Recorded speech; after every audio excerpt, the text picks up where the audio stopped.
El sol caía como plomo sobre aquel trecho de manglar.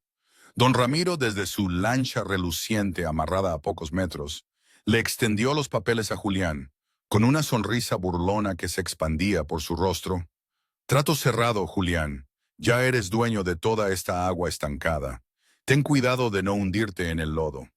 Don Ramiro soltó una carcajada que pareció retumbar en todo el estero, mientras Julián observaba la extensión de agua salobre y fango que ahora le pertenecía. El humilde pescador sostenía los títulos de propiedad con manos temblorosas. Había invertido todos sus ahorros de 5 años trabajando en la cooperativa de Don Ramiro, 20 hectáreas de lo que el patrón había llamado una concesión con futuro para la pesca, pero que ahora, bajo el sol implacable, se mostraba como lo que realmente era, una ciénaga maloliente, cubierta de un lodo espeso y oscuro. Julián caminó por la orilla, el fango pegándose a sus botas. Era un lodo extraño, más pesado de lo normal, y se adhería a todo lo que tocaba como si tuviera vida propia. A lo lejos vio a don Ramiro arrancar el motor de su lancha, contando con satisfacción los billetes que representaban años de sacrificio para Julián y su esposa. Esa noche, al volver a su pequeña casa en las afueras del pueblo de Puerto Esperanza, Julián no tuvo el valor de mirar a su esposa, Sofía, a los ojos. ¿Cómo explicarle que había pagado una fortuna por un terreno que parecía maldito? El peso de su decisión era mayor que el del fango que ahora manchaba su ropa y sus esperanzas. «Ya verás mañana, mi amor», le dijo a Sofía mientras ella lo miraba con preocupación. Don Ramiro dijo que tenía un gran potencial. Solo hay que saber trabajarlo. El amanecer trajo la dura realidad.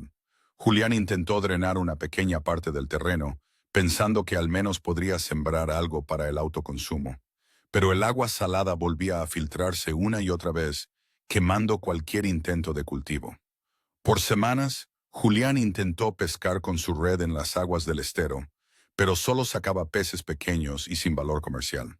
El fango parecía ahogar la vida, permitiendo solo que crecieran los mosquitos. Cada día era una nueva derrota, un nuevo recordatorio de su ingenuidad. La gente del pueblo empezó a llamar a su propiedad la Ciénaga de la Pobreza. Nadie pasaba cerca, como si la mala suerte de Julián pudiera contagiarse. Sofía a veces lloraba cuando creía que nadie la veía. Sus antiguos compañeros de trabajo se burlaban de él, diciendo que la familia del lodo traería miseria al pueblo.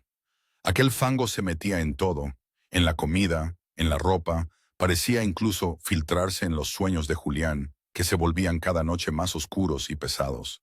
Un día, mientras Julián regresaba agotado de otra jornada inútil, don Ramiro pasó con su lancha a toda velocidad cerca de la orilla, levantando deliberadamente una ola de agua lodosa que empapó al pobre hombre.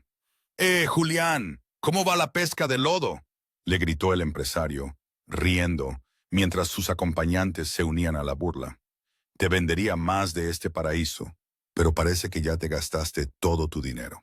Las risas se alejaron con la lancha, pero el dolor se quedó clavado en el corazón de Julián. Esa noche, sentado frente a su casa, tomó una decisión. «Mañana iré al pueblo a buscar trabajo de nuevo», le dijo a Sofía. «Quizás como jornalero en el muelle, nos iremos de aquí». Sophie, con los ojos llenos de lágrimas, pero con un amor inquebrantable, le tomó las manos manchadas de fango. «Dios no nos abandona, Julián. Todo tiene un propósito, incluso esta prueba». Al día siguiente, antes de irse al pueblo, Julián decidió lavar sus herramientas en una pequeña poza que se formaba en un extremo de su propiedad, donde la marea entraba con más claridad. Mientras frotaba una pala para quitarle el lodo, notó algo extraño. El fango no se disolvía por completo en el agua. Una parte más oscura y densa se iba rápidamente al fondo. Intrigado, Julián tomó una vieja cubeta y comenzó a remover el lodo con agua en movimientos circulares, tal como había visto hacer a los viejos buscadores de almejas. El fango se asentaba en el fondo con patrones extraños. De repente, algo llamó su atención. Un movimiento casi imperceptible, tan sutil que pensó haberlo imaginado. Vació la cubeta y la volvió a llenar. Esta vez con más cuidado, removió el lodo y entonces lo vio claramente. Diminutas criaturas traslúcidas, casi como fantasmas, pero definitivamente allí, moviéndose en el agua. Su corazón empezó a latir con fuerza. Recordó las historias de los ancianos.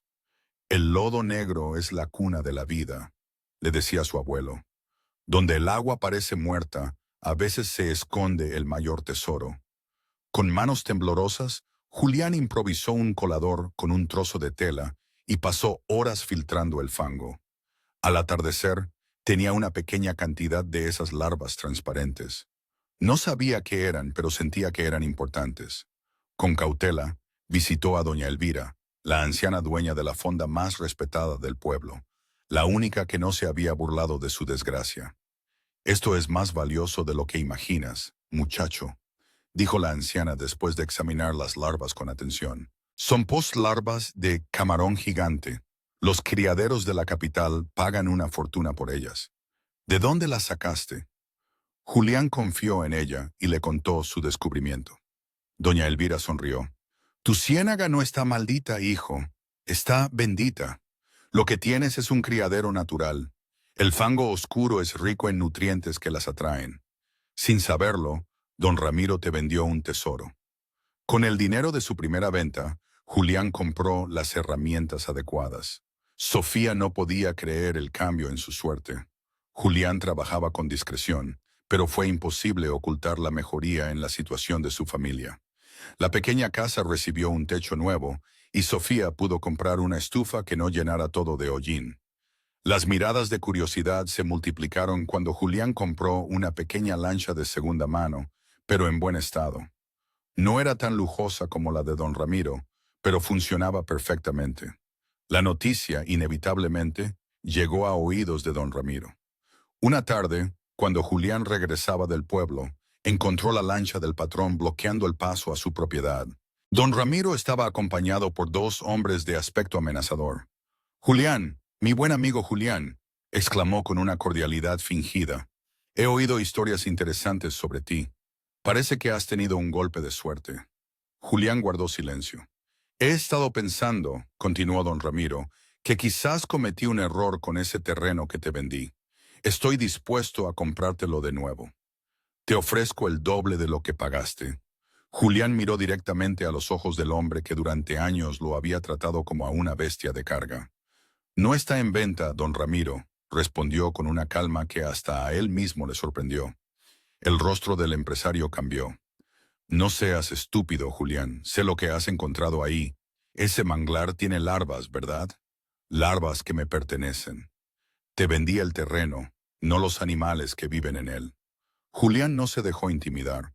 «Los papeles dicen otra cosa, don Ramiro. Usted me vendió el terreno con todo lo que contuviera». Esas fueron sus palabras exactas. Y firmó el contrato ante el notario del pueblo. Ramiro golpeó con el puño el borde de su lancha. «Te voy a arruinar, Julián. Te llevaré a los tribunales». 3 meses después, Julián se encontraba ante el juez. Don Ramiro había cumplido su amenaza, contratando a un abogado de la capital que argumentaba que los derechos de explotación de la fauna nunca estuvieron incluidos en la venta. Julián solo pudo pagarle al joven abogado del pueblo, el licenciado Mateo, un recién graduado con un profundo sentido de la justicia. El juicio parecía inclinarse a favor de don Ramiro hasta que el joven abogado presentó su última prueba, el contrato de compraventa original. En su apuro por estafar a Julián, don Ramiro había incluido una cláusula que especificaba que vendía el terreno y sus aguas estancadas, con todo su contenido visible o invisible, conocido o desconocido. El juez, un hombre mayor que había visto demasiados abusos de poder, estudió el documento. «Este contrato es claro», sentenció finalmente. Don Ramiro Reyes vendió a sabiendas la propiedad con todos sus atributos y contenidos. En cualquier caso, la propiedad y todos sus recursos pertenecen legítimamente al señor Julián Montes. El martillo cayó en la sala como un trueno de justicia. En los años siguientes, Julián prosperó. Contrató a biólogos que le enseñaron técnicas para cosechar las larvas de forma sostenible, sin dañar el ecosistema del manglar. Empleó a varios jóvenes del pueblo, pagándoles un sueldo justo. Con parte de sus ganancias, ayudó a financiar la pequeña clínica del pueblo y a mejorar el muelle para los demás pescadores. compartiendo su buena fortuna. La casa que construyó para su familia no tenía lujos innecesarios, pero era amplia y acogedora. Sofía plantó un huerto donde antes solo había tierra salobre, demostrando que con el cuidado adecuado, hasta el suelo más difícil puede florecer. Don Ramiro, con el tiempo, perdió gran parte de su fortuna en malos negocios. Un día, Julián lo encontró esperando fuera de su propiedad, visiblemente avejentado y derrotado. «Vine a pedirte disculpas», dijo el antiguo patrón, con la voz entrecortada, «y también a pedirte trabajo. Nadie más en el pueblo quiere emplearme». Julián recordó las palabras que Sofía le había dicho en su hora más oscura. «Todo tiene un propósito». Le extendió la mano al hombre que una vez lo había humillado. «Hay trabajo para todos los que quieran ganarse la vida honradamente», respondió. Y así, donde una vez solo hubo fango y desesperación, floreció una comunidad próspera. Julián nunca olvidó sus orígenes humildes, ni las lecciones que había aprendido en los tiempos difíciles. Cada día antes de empezar su jornada, miraba aquel manglar que todos habían despreciado y daba gracias por el tesoro que siempre había estado allí, esperando ser descubierto. Si esta historia tocó tu corazón, compártela con alguien que necesite esperanza.